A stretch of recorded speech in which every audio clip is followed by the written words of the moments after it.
Europe. Europe 1.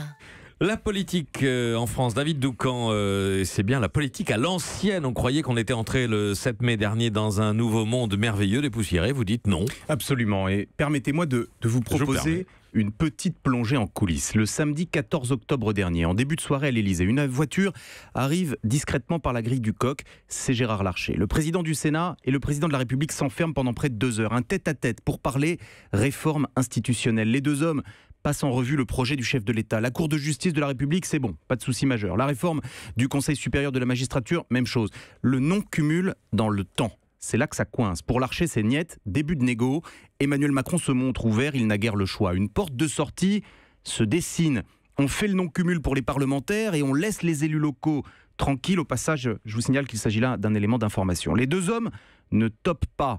Ils se reverront, mais ils se séparent sereins. On peut toujours trouver des solutions, des deals, des compromis. C'est l'une des réformes institutionnelles les plus ambitieuses de notre histoire récente et ça se règle, ça va se régler les yeux dans les yeux, entre hommes, j'ai envie de dire à l'ancienne. Oui, le président est obligé de pratiquer la bonne vieille politique avec des deals, des négociations comme celle que vous venez de nous raconter, ça a toujours existé, non ? Oui, absolument. La ficelle était très grosse depuis le début, mais aujourd'hui, il faut vraiment être le plus dévot des marcheurs pour rester dupe. Tout le monde a vu l'astuce. Emmanuel Macron se fait volontairement simpliste lorsqu'il oppose l'ancien et le nouveau monde. C'est un argument dont il use et abuse tant il est performant, mais la situation n'est pas si tranchée. Le renouvellement massif du personnel politique est une réalité. La mise à mal du vieux clivage droite-gauche aussi. Un souci constant de promotion de la transparence également. Mais qu'on arrête de nous vendre une révolution radicale des pratiques organisées.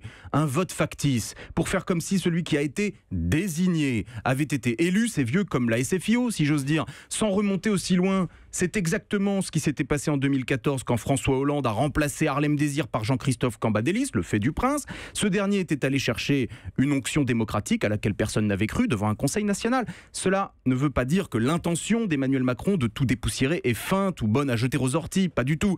Mais on constate que ça prendra peut-être plus longtemps que prévu. Le nouveau monde, ça ne se décrète pas. David Doucan, Vincent. Alors moi, l'Élysée excelle à la mise en scène, d'accord. Il communique sans doute un peu trop, mais pour un homme qui n'a jamais été élu, il est sacrément doué, roué. Qui lui a enseigné ? C'est François Hollande.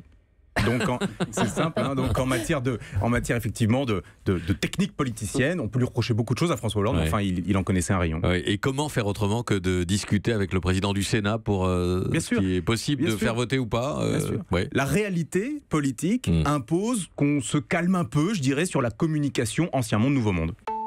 Europe. Europe 1.